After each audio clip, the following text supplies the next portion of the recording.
এই ভিডিঅ'টো বিদ্যাভাৰতী পাঠ্যক্ৰমৰ ষষ্ঠ শ্ৰেণী গণিত বিষয়ৰ অনুশীলনী 3C যিখিনি ফাট ফিটিং অংক দিয়া আছে তাৰে আজি আমি কেইটামান কৰিবলৈ চেষ্টা কৰিম। আমি প্ৰথমতে 1 নম্বৰত থকা খালী ঠাই পূৰ কৰা তাৰে অংককেইটা আমি কৰিবলৈ লৈছোঁ। ইয়াতে 1ৰ এ নম্বৰটো কি দিয়া আছে যে যিকোনো দুটা ক্ৰমিক যুগ্ম সংখ্যাৰ গসাগু। ক্ৰমিক যুগ্ম সংখ্যা এটা যদি 4 হয় আনটো 6 হ'ব। ইয়াৰ গসাগু কিমান হ'ব? এটা আমাৰ উৎপাদক উলিয়াব লাগিব 1 2 4 আৰু 6 উৎপাদক হৈছে 1 2 3 আৰু 6। গসাগু কিমান হৈছে আমাৰ 2। গসাগু 2 ওলাইছে। আৰু আন দুটা আমি ক্ৰমিক সংখ্যা ল'ম যুগ্ম সংখ্যা। এটা যদি 10 লওঁ এটা 12 হ'ব। এটা চোৱা কি হয় 1 2 5 আৰু 10 হ'ব ইয়াৰ উৎপাদক, আৰু ইয়াৰ উৎপাদক হ'ব 1 2 3 4 6 আৰু 10। ইয়াৰ গসাগু কিমান হৈছে 2। আৰু আমি দুটা লৈ চাম ডাঙৰ সংখ্যা 20 আৰু 22। 20ৰ উৎপাদক 1 2 4 5 তাৰপিছত 10 20। 22ৰ উৎপাদক 1 2 11 আৰু 22। গতিকে ইয়াৰ উৎপাদক আমাৰ কি হৈছে গসাগু 2। কথাটো তেতিয়াহ'লে কি হ'ল যে যিকোনো দুটা ক্ৰমিক যুগ্ম সংখ্যাৰ গসাগু আমাৰ 2 হ'ব। বস্তুটো বুজি পাইছে? তাৰপিছত 4 আৰু 7 পৰস্পৰ মৌলিক, গতিকে ইহঁতৰ লসাগু কিমান হ'ব?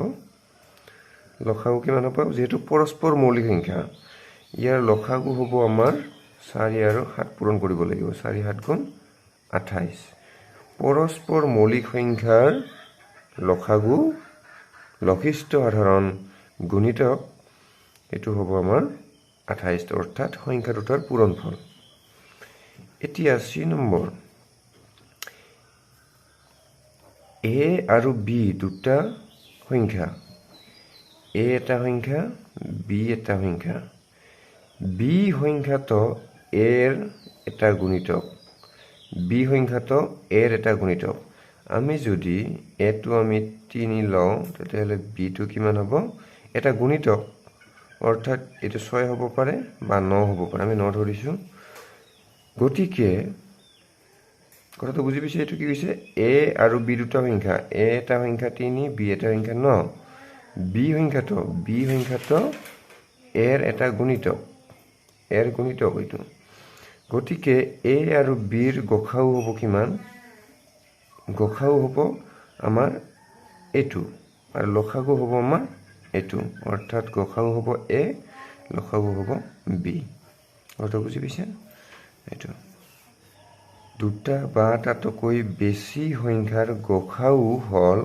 সিহঁতৰ সাধাৰণ উৎপাদকৰ আটাইতকৈ ডাঙৰ উৎপাদকটো। নম্বৰ একাধিক সংখ্যাৰ মাজত যদি দুটা মৌলিক বা পৰস্পৰ মৌলিক সংখ্যা থাকে তেন্তে সেই সংখ্যাবিলাকৰ গসাগু কি হ'ব? এই উত্তৰটো কৰাৰ আগতে 24 25 আৰু 30ৰ গসাগু নিৰ্ণয় কৰা, কাৰণ ইয়াত 24 আৰু 25 পৰস্পৰ মৌলিক। এইটো এই সংখ্যাবিলাকৰ মাজত 24 আৰু 25 যিহেতু পৰস্পৰ মৌলিক সংখ্যা, গতিকে ইয়াৰ আমি গসাগু উলিয়াই চাম। 24ৰ উৎপাদক হ'ব 1 2 3 4 6 8 আৰু 12 24। 25ৰ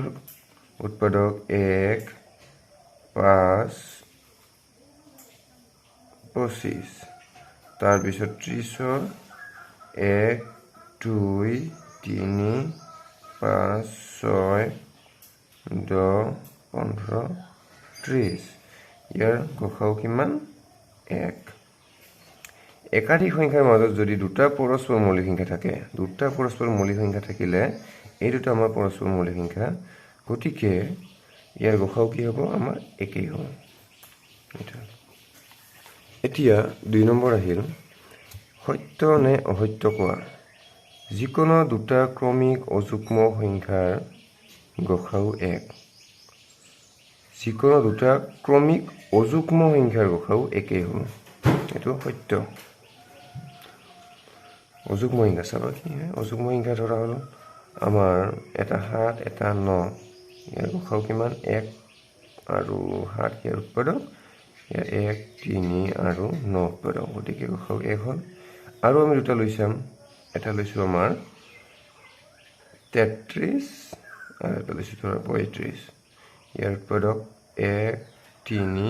11 আৰু 33 আৰু ইয়াৰ উৎপাদক হৈছে 1 5 7 35 এইটো 1 গতিকে কি হ'ব এইটো শুদ্ধ সত্য যদি দুটা সংখ্যাৰ গসাউ 1 তেন্তে হিহঁতৰ লসাগু হ'ব সংখ্যা দুটাৰ পূৰণফলৰ সমান এই যেটো আমি পাইছিলো বি নম্বৰটো 4 আৰু 7 পৰস্পৰ মৌলিক গতিকে ইহঁতৰ লসাগু এইটো আৰু এইটো পূৰণ সেই কথাটো এইটো যে যদি দুটা সংখ্যাৰ গসাউ 1 মানে কি সেই সংখ্যা দুটা নিশ্চয় পৰস্পৰ মৌলিক সংখ্যা হ'ব গসাউ 1 তেতিয়াহে হ'ব যদি সংখ্যা দুটা পৰস্পৰ মৌলিক সংখ্যা হয় আৰু সংখ্যা দুটা পৰস্পৰ মৌলিক সংখ্যা হ'লে ইহঁতৰ লসাগু কি হ'ব সংখ্যা দুটাৰ পূৰণফল অৰ্থাৎ যেটো আমি পাইছিলো ইয়াতে 4 আৰু 7 পূৰণ কৰিলে 28 হয় এইটোৱে কৈছে ইয়াতে গতিকে এইটো আমাৰ সত্য হ'ব 3 নম্বৰ তিনিটা সংখ্যাৰ পূৰণফল ইহঁতৰ লসাগু আৰু গসাগুৰ পূৰণফলৰ সমান এইটো অসত্য তিনিটা সংখ্যাৰ ক্ষেত্ৰত এই নিয়মটো প্ৰযোজ্য নহয় তিনিটা সংখ্যাৰ পূৰণফল ইহঁতৰ লসাগু আৰু গসাগুৰ পূৰণফলৰ সমান এইটো অসত্য হয় কিন্তু দুটা সংখ্যাৰ ক্ষেত্ৰত এইটো সত্য হয় যে দুটা সংখ্যাৰ লসাগু আৰু গসাগুৰ পূৰণফল সংখ্যা দুটাৰ পূৰণফলৰ সমান হৈছে মনত থাকিবনে তোমালোকৰ তিনিটা সংখ্যাৰ পূৰণফল ইহঁতৰ লসাগু আৰু গসাগুৰ পূৰণফলৰ সমান নহয় গতিকে এইটো অসত্য হ'ব কিন্তু যদি থাকিল হয় ইয়াতে যে দুটা সংখ্যাৰ লসাগু আৰু গসাগুৰ পূৰণফল সংখ্যা দুটাৰ পূৰণফলৰ সমান এইটো কিন্তু সত্য হ'ব 2 নম্বৰ এনে দুটা সংখ্যা থাকিব পাৰে যে যদি সিহঁতৰ লসাগু 200 হয় তেন্তে সিহঁতৰ গসাগু 40 হ'ব এইটো নোৱাৰে গতিকে এইটো অসত্য হ'ব এইটো বুজাবলৈ গ'লে বহুত দীঘল হ'ব অংকটো গতিকে এইটো অসত্য বুলি লিখি দিবা এইটো আৰু বুজাই নকলো তোমালোকক 2 নম্বৰ প্ৰত্যেক সংখ্যাই ইয়াৰ প্ৰতিটো উৎপাদকৰ গুণিতক এইটো সত্য প্ৰত্যেক সংখ্যাই ধৰা হ'ল আমি এটা সংখ্যা আছে 9 প্ৰত্যেক সংখ্যাই এই 9 সংখ্যাটো ইয়াৰ প্ৰতিটো উৎপাদকৰ গুণিতক ইয়াৰ উৎপাদক কি হয় আমাৰ 1 3 আৰু 9 এই 9টো 1ৰ গুণিতক হ'ব 3ৰ গুণিতক হ'ব 9ৰ গুণিতক হ'ব গতিকে এইটো সত্য ইয়াতে কেইবাটাও সংখ্যাৰ মাজত যদি এটা সংখ্যা আন কেইটাৰ এটা গুণনীয়ক হয় তেন্তে সেইটোৱে সংখ্যা কেইটাৰ গসাউ হ'ব এইটো সত্য কাৰণ ইয়াতে সংখ্যা কেইটা দিছে যে এইকেইটা সংখ্যাৰ গোটেইকেইটা সংখ্যাৰ 15টো গোটেইকেইটাৰে উৎপাদক 15টো 15ৰ উৎপাদক হয় 15টো 75ৰ উৎপাদক হয় 5 15 গুণ 75 আৰু 7 15 গুণ 105 গতিকে এইটোৰ উৎপাদক হয় আৰু 15টো 165ৰ উৎপাদক হয় 15 11 গুণ 165 গতিকে কি হ'ব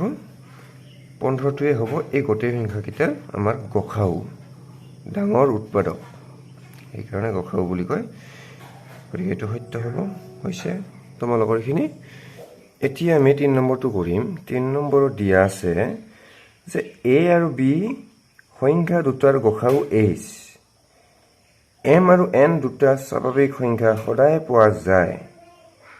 আৰু হেতু কি হয় a সমান সমান m পূৰণ h অৰ্থাৎ সংখ্যা দুটা গসাউ হৈছে আমাৰ h গসাউৰ লগত m পূৰণ হৈ থাকে এই সংখ্যাটো পোৱা যায় আৰু b সংখ্যাটো পাবলৈ হ'লে গসাউৰ লগত n পূৰণ হয় এই উক্তিটো সদায় সত্য আৰু এটা সঁচা কথা কৈছে ইয়াতে এতিয়া ইয়াৰ সহায়ত a এৰ মান যদি আমাৰ 225 হয় আৰু b এৰ মান যদি 315 হয় তেনেহলে m আৰু n কি হ'ব নিৰ্ণয় কৰা এই অংকটো সবা কি কৈছে ইয়াতে মই বুজাই দিছো a সমান সমান 225 আৰু b সমান সমান 315 গতিকে আমি h উলিয়াব লাগে অৰ্থাৎ প্ৰথমতে গসাউ উলিয়াম তাৰ পিছত আমি m আৰু n ৰ মান উলিয়াব পাৰিম ইয়াতে গসাউ আমি প্ৰথমতে উলিয়াম যেহেতু আমি প্ৰথমতে 225 ৰ উৎপাদক কেইটা উলিয়াই লৈছো ইয়াতে আৰু তাৰ পিছত 315ৰ উৎপাদক কেইটা উলিয়াই লৈছোঁ আমি ইয়াতে এতিয়া দেখা গ'ল যে এই সংখ্যা দুটাৰ গসাউ কি পোৱা গ'ল আমাৰ 45 45 গসাউ যদি 45 হ'ল তেতিয়াহ'লে এইজ আমাৰ 45 হ'ল এইজটো আমাৰ ওলাল এতিয়া m আৰু n কি হ'ব চাবা প্ৰশ্ন মতে কি কৈছে এইফালে যে a সমান সমান m পূৰণ h এতে কৈছে m সমান সমান n m পূৰণ h আৰু কি কৈছে b সমান সমান n পূৰণ h এতিয়া আমি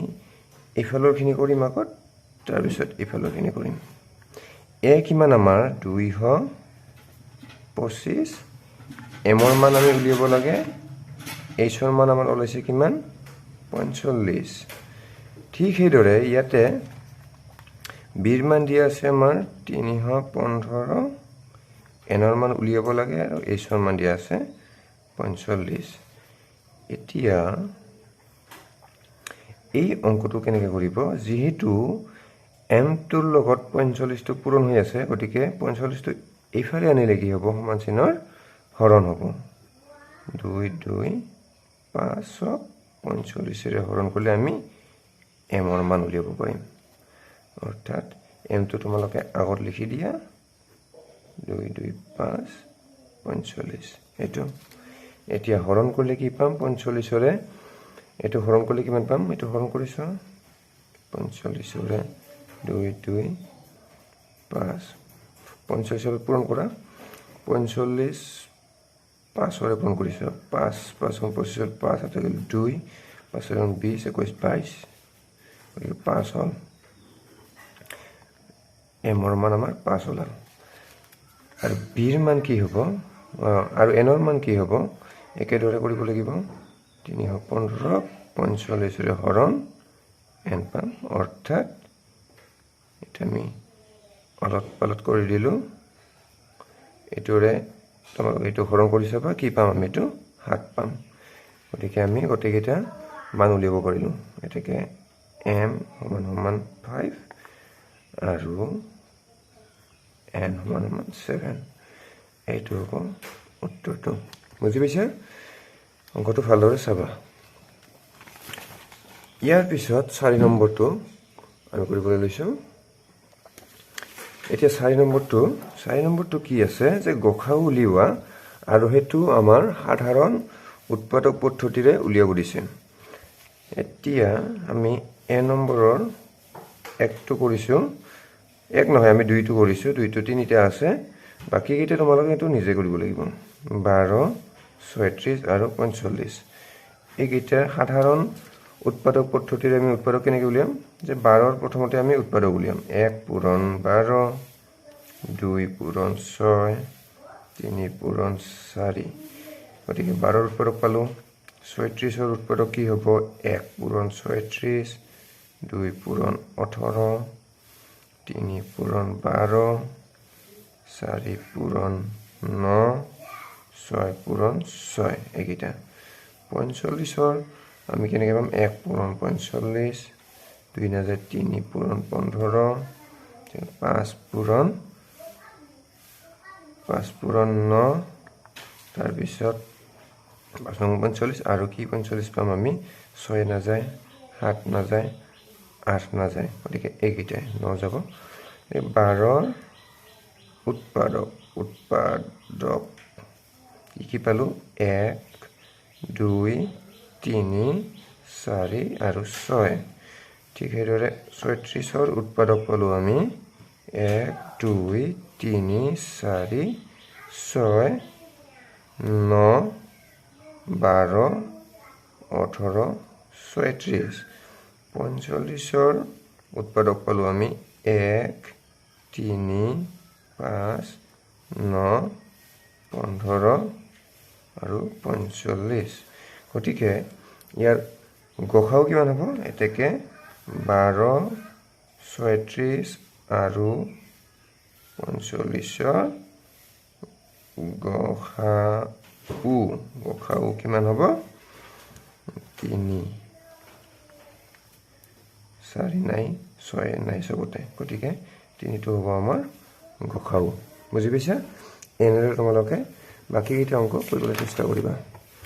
ইয়াৰ পিছত আমি বি নম্বৰটো কৰিবলৈ লৈছো বি নম্বৰত দিয়া আছে মৌলিক উৎপাদক নিৰ্ণয় কৰি গসা উলিয়াব লাগিব 4 গোটেইকেইটা গসা গৈ উলিয়াব লাগিব ইয়াৰ নিয়মটো দিছে ধৰি কি মৌলিক উৎপাদক নিৰ্ণয় কৰি আমি 2 নম্বৰটো কৰিছো ইয়াৰে 2 নম্বৰটো দিয়া আছে 70 105 আৰু 175 ইয়াৰে মৌলিক উৎপাদক কেনেকৈ উলিয়াম আমি ছুটি নিয়মৰে কৰি উলিয়াব লাগিব ইফালে 70ক আমি মৌলিক সংখ্যা কিহেৰে হৰণ যাব 2 35 গুণ 70 তাৰ পিছত এটো কিহেৰে যাব মৌলিক সংখ্যা 5 হৈ যাব 5 7 গুণ 35 গতিকে আমাৰ 70ৰ মৌলিক উৎপাদক বিলাক পালো কি আমি 2 পূৰণ 5 পূৰণ 7 105 105ক 3 ৰে যাব 3 3 গুণ 9 3 5 গুণ 15 3 35 গুণ 105 হয় আৰু 5 7 গুণ 35 হয় গতিকে 105 সমান 3 পূৰণ 5 পূৰণ 7 হ'ব আৰু 175 এটো কি যাব 5 আছে যেটো প্ৰথমতে আমি 5 কৰি দিম 5 3 গুণ 15 5 5 গুণ 25 তাৰ পিছত 5 7 গুণ 35 175 5 পূৰণ 5 পূৰণ 7 কৰিলো এতিয়া এটাকে গসাগু নিৰ্ণয় গসাগু লিখা বা সংখ্যা কেইটাৰ গসাগু নিৰ্ণয় গসাগু কি হ'ব আমাৰ 2 নাই 3 সবতে নাই এটা 5 5 আৰু 5 এই 5 তিনিটা গল এটা 5 হল পূৰণ 7 7 7 গল এটো আৰু নাই আমাৰ 2 আছে ইয়াতে বাকি কত 2 নাই 3 আছে বাকি কত 3 নাই 5 আছে বাকি কত 5 নাই আৰু 5 7 গুণ 35 এটো এই সংখ্যাত এই অংকটো তোমালোকে এনেকে কৰিব লাগিব এইবিলাক আমাৰ মৌলিক উৎপাদকত প্ৰকাশ কৰিছো মৌলিক উৎপাদক এটো সবকিটা মৌলিক সংখ্যা 2 মৌলিক সংখ্যা 5 7 3 5 7 5 5 7 বুজি পাইছা এটো এতিয়া সি নম্বৰটো হৈছে পৰস্পৰ হৰণৰ নিয়মেৰে পৰস্পৰ হৰণৰ নিয়মেৰে মই এটা দেখুৱাই দিছো 935 আৰু দিয়া আছে 1320 এটো কেনেকৈ কৰিম আমি এই সৰুটোৰে ডাঙৰটোক প্ৰথমতে আমি হৰণ কৰিম এনেকৈ এটো তোমালোকে ক্লাস 5 ত পাইছা 20 এটোৰে এটো কিমান বাৰ যাব এটো ইফালে লিখিব লাগিব ভাগ ফলটো একবাৰ যাব 1 935 গুণ 935 বিয়োগ কৰা 10 5 গলে 5 এটা গিল 1 11 3 গলে 8 আৰু কিমান থাকিল 12 12 9 গলে 3 এতিয়া এইটোৰে যেটো আমাৰ ভাগ শেষ ৰল এইটোৰে এটুক হৰণ কৰিব লাগিব 9 3 5 ইয়াতে 2 বাৰ যাব 2 5 গুণ 10 শূন্য হাতত থাকিল 1 2 8 গুণ 16 একে 17 7 হাতত থাকিল 1 2 3 গুণ 6 কে 7 2 ৰে এইটো পূৰণ কৰিলো ইমান হল এতিয়া ভাগশেষ কিমান পাম 5 13 7 গলে 6 আৰু এটা কিমান থাকিল 8 7 গলে 1 এতিয়া এইটোৰে আমি এটুক হৰণ কৰিব লাগিব 3 8 5 এটো কিমান বাৰ যাব 2 বাৰ টিএস 3 বাৰ দিয়া 3 বাৰ না যাব 2 বাৰ যাব 2 5 গুণ 10 শূন্য হাতত থাকিল 1 2 6 গুণ 12 কে 13 3 হাতত থাকিল 1 2 1 গুণ 2 কে 3 এটা কি হল 5 8 3 গলে 5 এইটোৰে এতিয়া এটো হৰণ কৰিব লাগিব 1 6 5 65 55 2 বাৰ দিয়া 3 বাৰ দিয়া 3 5 গুণ 15 5 হাতত থাকিল 1 3 5 15 কে 16 যেতিয়ালৈকে আমি ভাগ শেষ শূন্য নাপাওঁ তেতিয়ালৈকে কৰিব লাগিব আৰু যেতিয়া আমি ভাগ শেষটো শূন্য পালো তেতিয়া যেটো আমাৰ ভাজক আছিল সেই ভাজকটোই হ'ব আমাৰ গসাউ এতেকে গসাউ কিমান হ'ব 55 এইটো হৈছে এতিয়া তিনিটা সংখ্যা থকা এটা আমি অংক কৰিম 5 নম্বৰটো ধৰা হ'ল 65894011128 প্ৰথমতে আমি এই দুটাৰ গসাউ উলিয়াম 658 এটোৰে আমি 940 হৰণ কৰিম একবাৰ যাব 658 10 8 গলে 2 ইয়াতে থাকিল আমাৰ 3 13 5 গলে 8 ইয়াতে 8 থাকিল 2 হল 6 5 8 এতিয়া এটো হৰণ কৰিলে কিমান পাম আমি নিশ্চয় 2 বাৰ যাব 2 2 গুণ 4 2 8 গুণ 16 6 থাকিল 1 2 2 গুণ 4 একে 5 8 4 গলে 4 ইয়াতে 15 6 গলে 9 এটো হল এতিয়া 2 8 2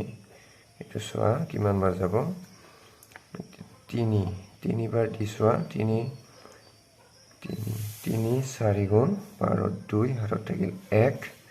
3 9 গুণ 27 কে 28 এটো হল এতিয়া এই দুটা সংখ্যাৰ গসাউ আমি পালো কিমান 94 এই 94 এৰে এইটো কেতিয়া আমি হৰণ কৰিব লাগিব 94 এৰে 1128 আমি হৰণ কৰিম কিমান যাব আমি এনেকৈ হৰণ কৰিছে আমাক 94 1128 1 গুণ 94 12 4 গলে 8 ইয়াতে থাকিল 10 10 নহলে 1 8 94 2 বাৰ যাব 2 2 4 গুণ 8 2 9 গুণ 18 দেখা গ'ল যে 94 12 গুণ কিমান হয় 1128 এটাকে নিৰ্ণয় গসাউ কি হ'ব এই 94 হৈছে এইকেইটা অংক তোমালোকে এনেদৰে কৰিবা এতিয়া দুই নম্বৰটো ছুটি নম্বৰ হৰণৰে আমি কৰিম চাবা আমি এটা লৈছো তিনিটা থকা এইটো লৈছো 5 নম্বৰ 126 189 আৰু 315 এই কেইটাক আমি ছুটি নিয়মৰে এনেকৈ একেলগে হৰণ কৰিব লাগিব আৰু কি সংখ্যাৰে গোটেইকেইটাক বিভাজ্য সেইকেইটা সংখ্যাৰে আমি হৰণ দিব লাগিব দেখা গ'ল এটা 6 7 8 9 তিনিৰে বিভাজ্য 6 3 9 তিনিৰে গোটেইকেইটা বিভাজ্য হ'ব 3 4 2 42 3 6 3 63 3 63 গুণ এইটো হয়